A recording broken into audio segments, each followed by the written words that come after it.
All right. Well, thank you all very much for joining. And Dave, thank you again. This is exciting. We've been talking about this for a long time, and so I'm glad we're able to get it recorded. Thanks for the folks that have joined so far. There'll be other folks joining, of course. So this is Project Foundation, a guide to project planning. I'm super excited to welcome David Hambelton, who is a retired PMP. He's obviously, Dave, you've had your PMP for a long time. And so really excited about it. You've got a great history in Boeing and lots of project management experience. So I'm going to let you jump right in and take over, and it's your show and you're ready to go. Okay, great. Thank you, Bill. Well, as Bill said, I'm a senior, as well as I retired as a senior facilities project manager from Boeing. And I actually worked, my career was 40 years to the day. And my little joke I have to start things off is I've got a nephew that he likes to refer to me as a PMP, but he pronounces it pimp. He's been giving me a hard time about that for about 15 years.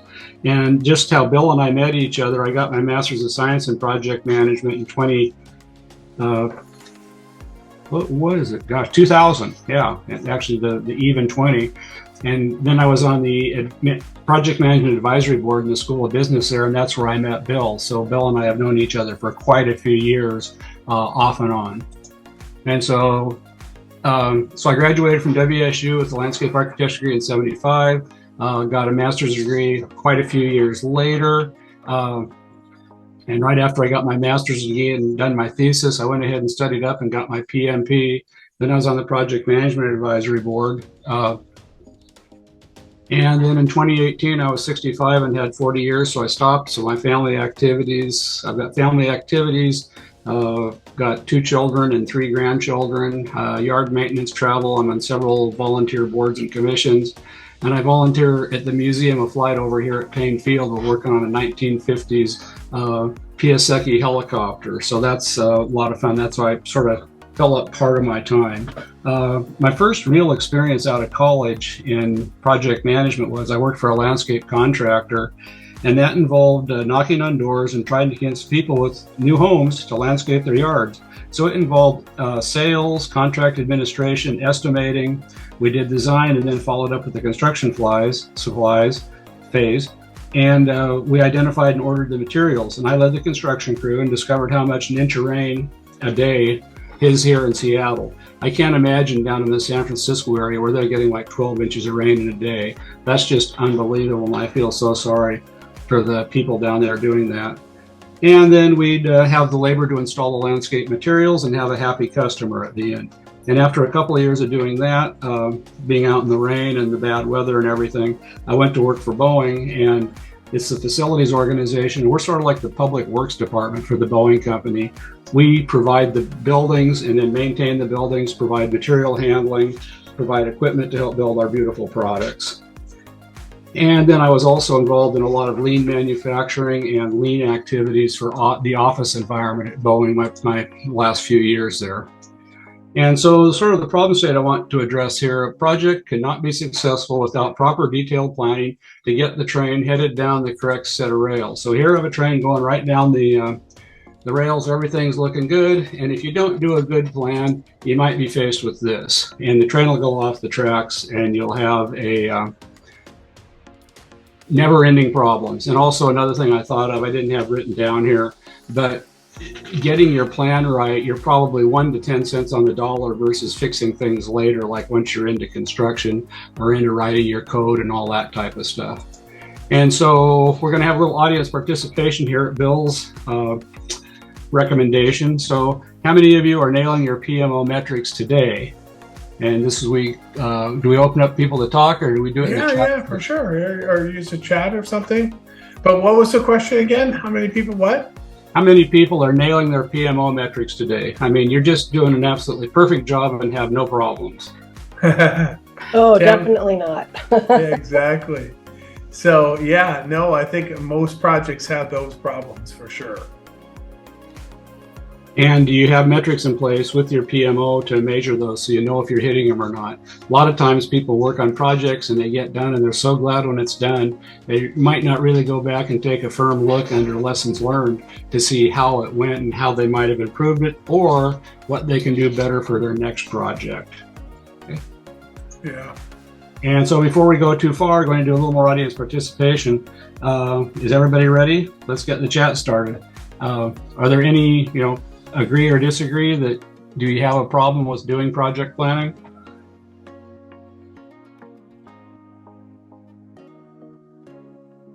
Chat. Okay.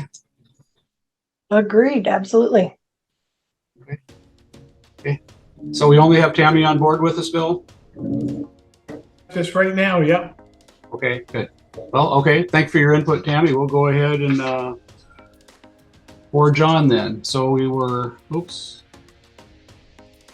Nice. Okay. So, oh, here we go.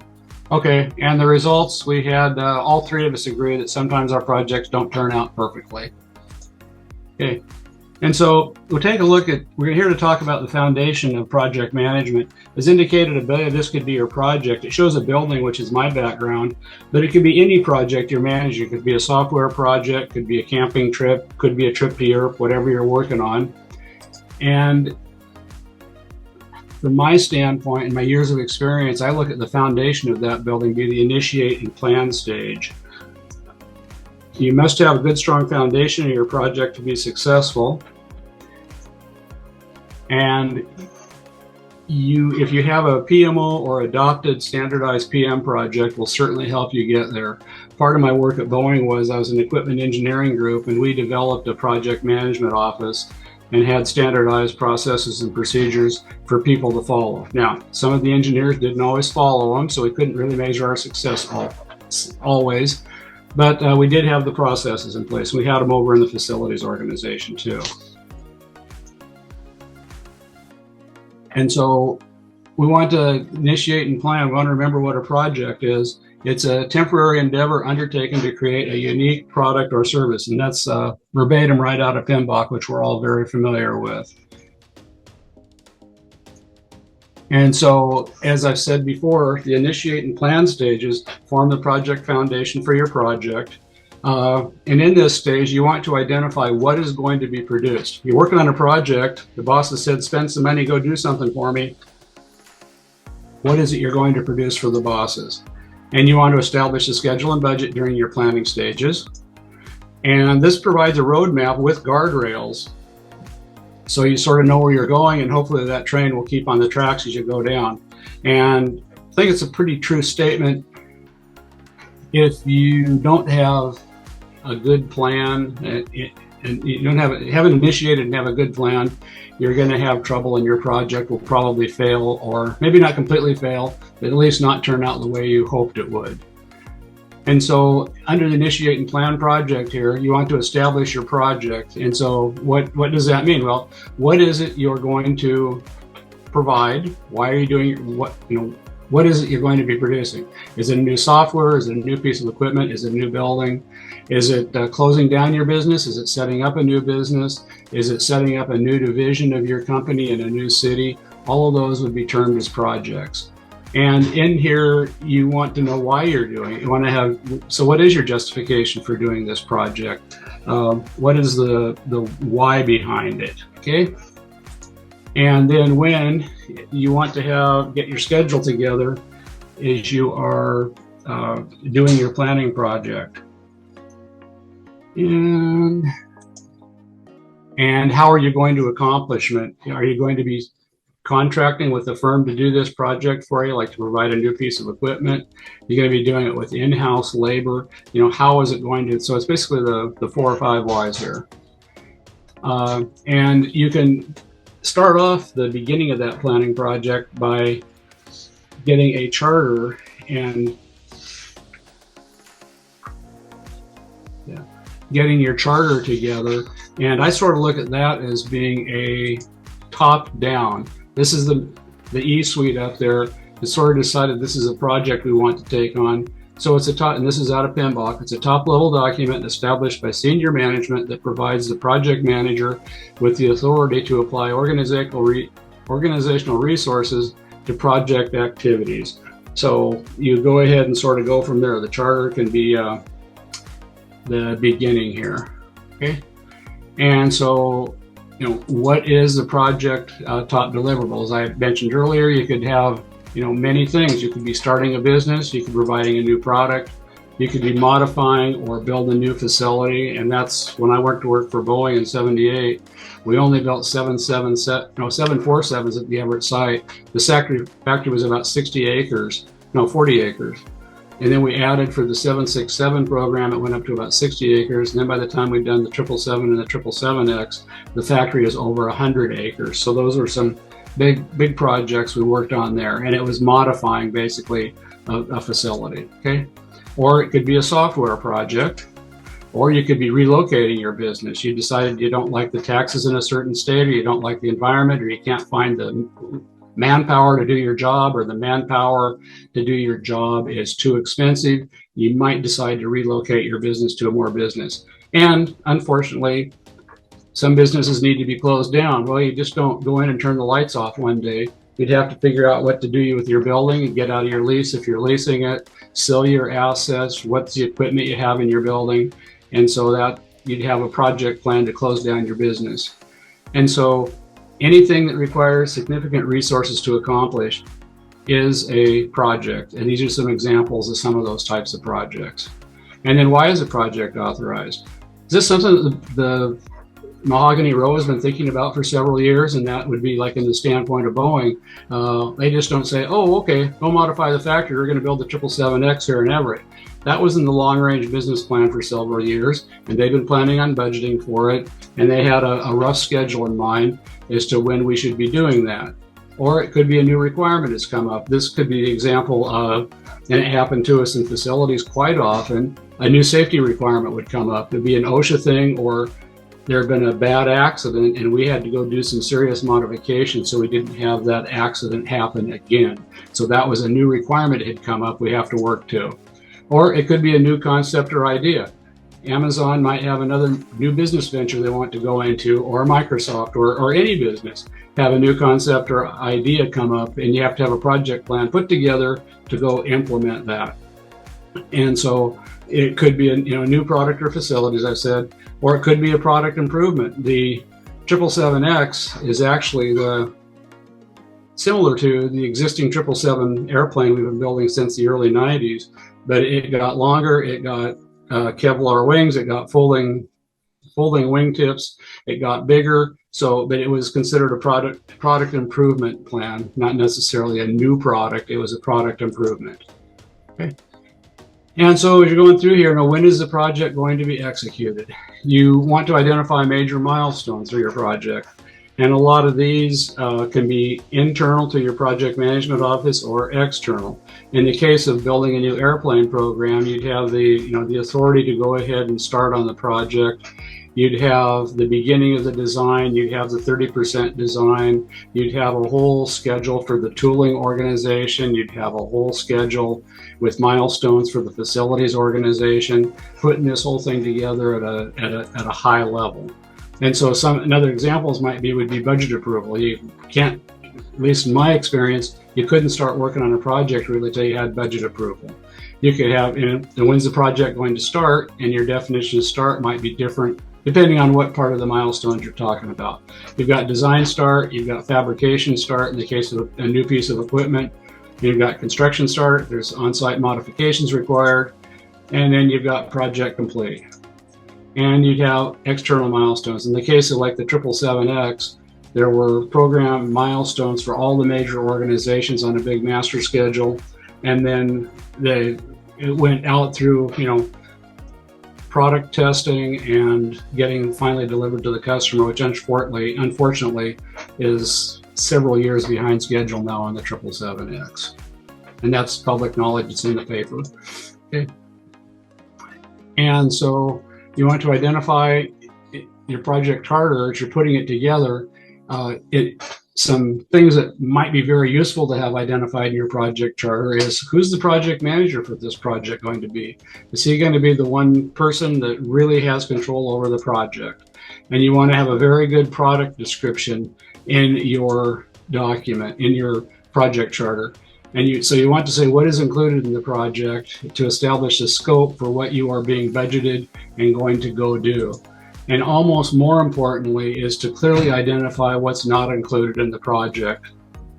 So you get working on this project, you're down the road a couple of months, and somebody suggests, oh, what about? Well, you can go back and look at your project charter and see that, no, that's not part of our charter. We are not going to do that. We aren't going to go down that bunny hole. It's not part of our scope of work we have to do this. And then what constraints do you have? From the standpoint, there's a committed customer delivery date way out to the right there, or you've got to have, an environmental impact statement has to be written for your project. And that's a constraint. To get the approval of that environmental impact statement, you can't turn the bulldozers on and go start tearing up the site.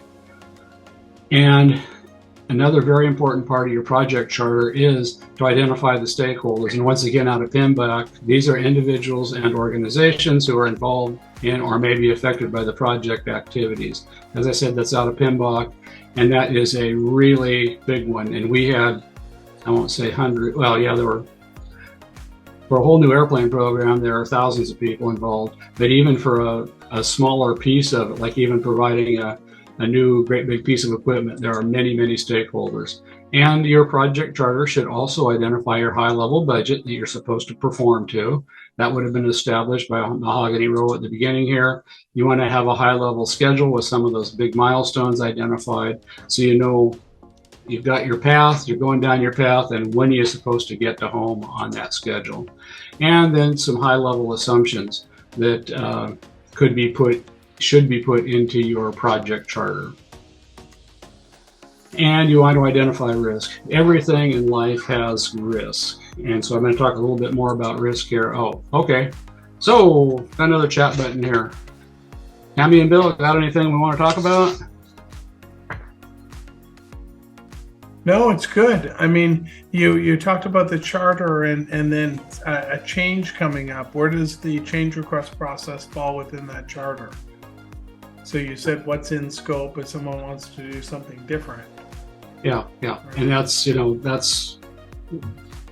your project management office would have it, should have a defined, scope management and change process in place.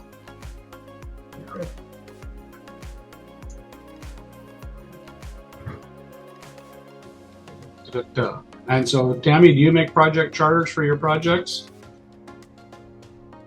No, we typically don't. Well, and we didn't typically we basically reacted in the facilities organization. A facility service request would be turned in, and it would identify if it was capital or expense funding, and it would identify the amount of funding we had to do the project, and it would have a requested date on it. So we looked at that as basically being our project charter. We didn't go write a separate charter document. Now, if we did another special project like project improvement, process improvement thing, we would put together a charter to go do something like that. Okay. We do charters in every project. You They're do? only 2 pages. They're only 2 pages. Okay. They have the scope, what's in scope, what's out of scope, the vision, the high level timeline. I think it's a huge mistake by not making charters. They don't have to be deep. They don't have to take forever, but we really classify them in our PMO as, documents that rally the team around what are we doing? Why are we doing this? But they're only 1 or 2 pages. They're not that long at all. Yeah.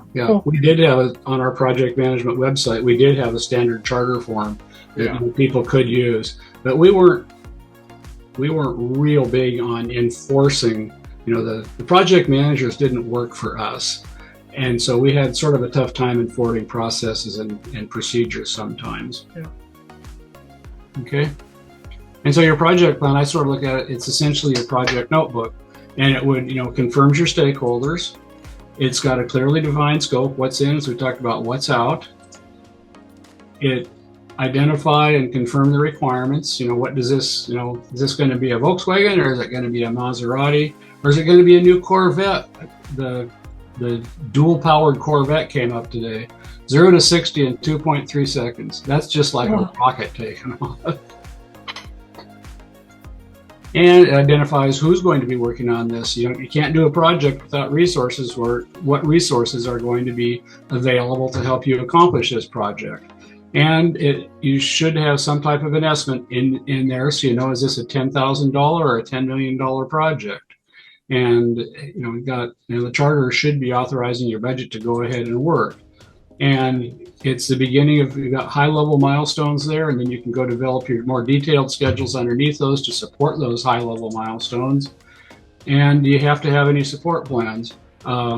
We had a lot of that when I was in the equipment engineering organization. We had other organizations, like might be the organization responsible to do the software to go on this new piece of equipment that was going in. That'd be one example.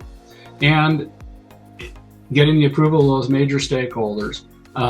You want to make sure you have your stakeholder approval by anybody that's going to be impacted by this bad boy, because they might not make any trouble for you now, but you get 2 or 3 months or 2 years into your project and somebody finds out that they were a stakeholder and didn't get to vote, it could really get your train off the tracks. And so you want to identify the requirements. And so you want to request, collect, verify, negotiate, and approve your requirements. And we found that, like in our equipment engineering organization, this was one of the absolutely most important and difficult things to do, was getting those requirements nailed down. And that also helps identify what's in your project and what's not in your project. And we had a lot of software working on automated test equipment, and you get those requirements together so you can write the code, hopefully right within the first 2 or 3 times to get it. So requirements, I can't overemphasize the importance of getting good requirements. And as I said, you want to include all those stakeholders that would have requirements or have information pertaining to the requirements. And if there's any background documents that help derive these requirements, you want to make sure you collect all of those and use them. And so you're going to have, have any cost estimates been done already? Does somebody think this is a $10,000 project and now you're beginning to work on it? It's a $100,000 project. Better head to that change board pretty quick and get approval by Bill's project management office. And another term we used at Boeing were condition reports. We have a piece of equipment that go out and do a condition report on it, and it would determine, is it in good condition as it is? Does it just need some heavy maintenance? Is it to the point it should be scrapped and we start over? And that could drive the requirement for a new piece of equipment, would be that condition report. And then you'd have some type of a needs analysis. Once again, going back, we've got all these requirements. Well, why do we need this for what we're working on? And then once again, can't overemphasize, include the stakeholders, sign off by the stakeholders, and if you can, get signatures on it, because everybody has selective memory sometimes that doesn't remember everything you think they should when you get further down the project path. And then you're going to identify your resources. What are the identify and quantify needed resources to support the proposed schedule. And that would be possibly be fed off of your cost estimate. We're building a new building. There'd be, estimates would provide, would help identify the resources we need to go build that building. And then also include your administrative support to do that, your design, build, test, and get the asset into use. There's more than just the guys writing code. Or more than just the people designing the building, more than just the people building the building. They've got to have, things tested and get it into use. And internal and external, this was like we were at Boeing, there were most of our big major projects, the design and build was done outside, like on our buildings. We had major contractors to go do that for us, but we had internal support. The project managers and project administrators and the project planners did a lot of the work. So you had not only internal, but external resources, and you want to identify those resources in your project plan. And then you want to develop a schedule. And this is one of my favorite things. It seemed like at Boeing over the decades I was there, everybody wants to start with a schedule. Here it is, here's when we need it, and just go do it. And from a project management standpoint, that's not necessarily the way we want to try to do things. And as on my previous slide, we talked about the resources. And so if you're going to have one person working on a task, or you're going to have 10 people working on that task, certainly helps drive the schedule. So you sort of want to identify your resources before you get into schedule development. And so you want to identify all the necessary project steps, like the project kickoff all the way through celebration.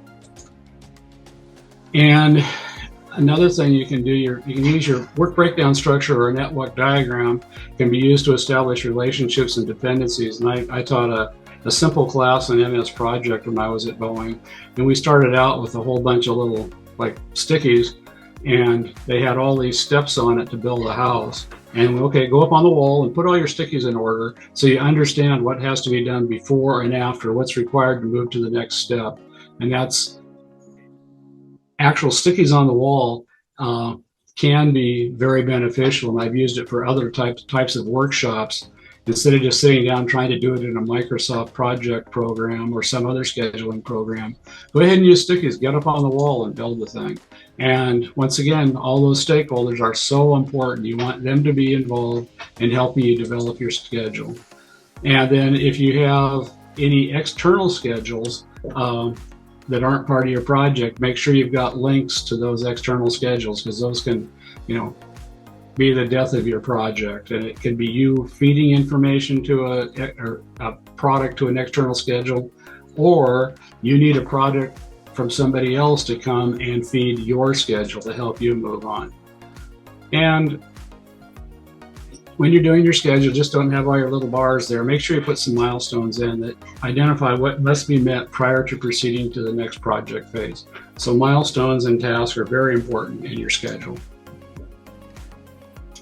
And it's also a good idea, if you can, to identify, or you should, identify your critical path to help identify risk.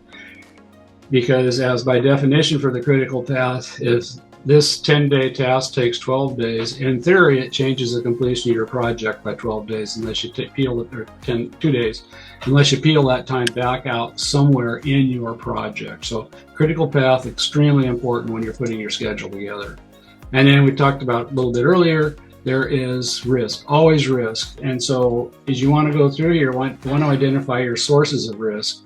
Is it stuff external to your organization, internal to your organization? Is it the government, like getting building permits or getting an EIS approved? So make sure you identify all those sources of risk. And then you want to identify, the government could be a source of risk. What's the potential risk event? Well, they don't approve our EIS in time for us to get started on our project. So that would be a potential risk event. And then what is the symptom? Identify the symptom for each one of those risk events. And so the symptom would be, we're going to slide our schedule if we don't get that thing approved right up front. And then quantify the risk. Is this absolute line stopper? Is this going to cost us $10 million? Is this, not really a big deal? And so then you want to look at the probability of each one of these risks happening. Is it low chance or high chance of happening? What is the value? What kind of dollar impact is it going to have on our project? And then what is our response going to be?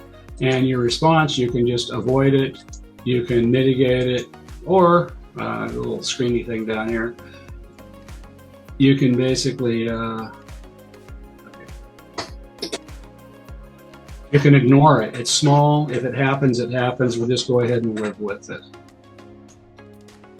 And so we're doing another little chat button here for the 3 amigos.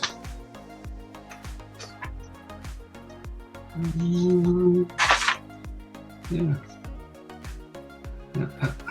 So is everybody ready? We're ready. You're ready. Okay. So we're just going to do it verbally here with the huge crowd we have. Are you spending time today planning your project? So in your organization, Tammy, do you feel you guys have a good project planning and follow a good project planning process? In general, I would say yes. We have recently done some work that's a little bit outside our wheelhouse, and we're struggling a bit to get the work back schedule nailed down. Okay.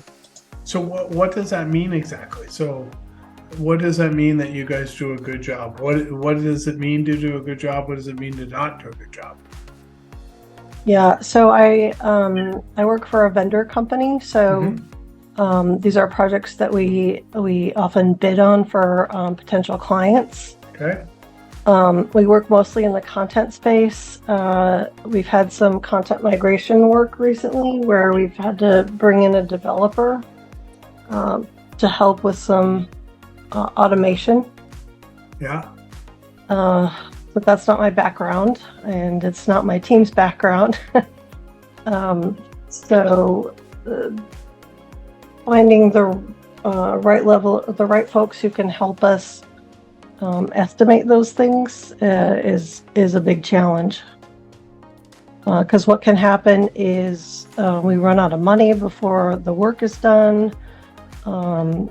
And they get annoyed with us and go finish the work with another vendor, and then we lose an opportunity for a referral and all of those kinds of things. So it's not just that we want to do a good work, but we recognize that it has an impact on the business all up. Okay, makes sense. Yeah, we were in an interesting position in the facilities organization at Boeing. We couldn't get fired. Now, people could be really mad at us, but yeah, we couldn't get fired. If we had new buildings being built, we were the ones to go build the new buildings. But yeah. Okay, so this is sort of a little recap, I think, of what we've talked about. So the important project aspects to ensure success. So your planning is a really important to keep your project success, to have a good planning process. And I just even take it to a personal basis. Would you head to Europe on a month-long vacation without a plan? I know the first time my wife and I went to Europe, we didn't do the Rick Steves thing. We did the Dave and Marilyn thing, and we were going to be in Spain and Italy, and we had our plan laid out, had our transportation laid out. We had reservations for every night but one night for the 3-week trip. So we knew we were going to have a spot to stay, because we had a very unfortunate time driving to California when our children were small. We left after work on a Friday night, and we were going to stop in Eugene, I think it was, Eugene or Salem, whichever one comes first. There was a church convention and softball tournament, no rooms at the end. Went to the next town, finally got a room, went to bed about 1 o'clock at night, and of course, we had a plan, and so we had to get up and hit the road at 7 o'clock in the morning. So that was a great first day of vacation.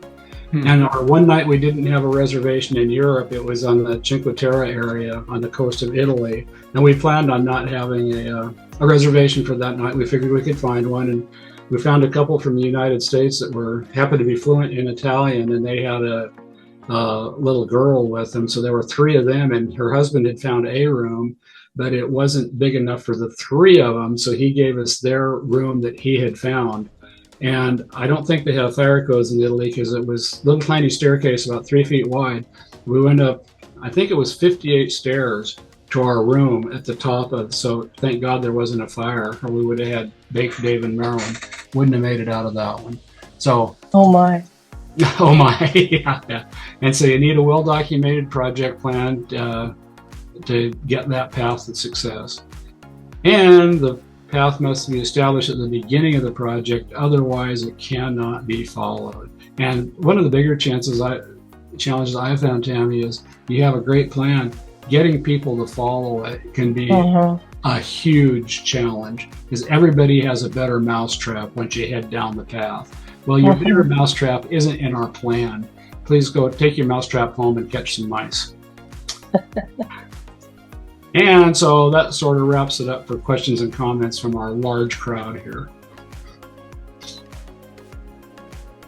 Well, this is good stuff, David. Thank you so much. Yeah, thanks, David. That was awesome. So over your 40 years of project management, what are some of your biggest takeaways? What are some of your things? What would you do to a brand new project manager? What advice would you give that project manager if they were starting today? Well, hopefully they would be starting in an organization that had a project management office and or a documented process, so they have something to follow. And if they didn't have that, that would be the first thing I would do, would be sit down and, not go through PMBOK, but explain the different phases of a project that you have to go through, so they understand the full scope of their work as to what it's going to be. So let me pull on that string a little bit. You just said don't go through the PMBOK. Why not? Why not go through the PMBOK? You could hit the chapter titles in PMBOK. They don't get through all 400 pages of it. Well, yeah, but no one. But that's the biggest farce out there, where PMI and others will say, "Oh, you're supposed to read every page and every word." That's never been the case. No. Right? No. It's always been about understanding the process groups, understanding the knowledge areas, read it word for word to pass a test, but that's never been a thing. And when they reduced the PMBOK to what it is now, which is just, I don't know what it is now, it's basically, that was because it was too big, it was too complicated, and the farce really was that they had to, that people were just felt like they had to read it page to page. Okay. Right, every page, and that's not the case. I didn't realize I trimmed it down. When I took my test, it was 85 pages back in 2000, and then it got up to about 400 or 500, I think. Yeah. It was just unbelievable. I haven't been actively involved with it for, at least 5 years. I retired 5 years ago. I didn't know they trimmed it down, so that's good. Yeah. Oh, well, they trimmed it down, but they made it more agile. And they got rid of the knowledge areas and they got rid of the process groups. Oh, okay. Yeah. And we have the project management process we adopted for our equipment engineering organization was plan, design, build, test, and turn it over to the customer. 5 steps. Yeah. We had each one of those very well defined. Yeah. Yeah. No, that's interesting. Tammy, what questions you have for Dave? 40 years running projects. He's got a lot of experience. Yeah, he sure does.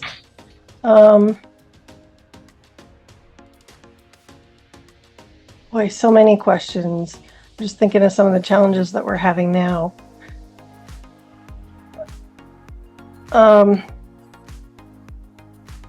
What would you say were some of the more interesting resourcing aspects of your projects?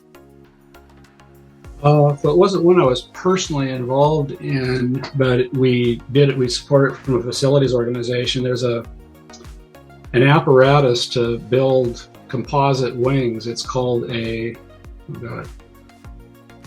it's a great big oven that has pressure. I can't think of the word for it now.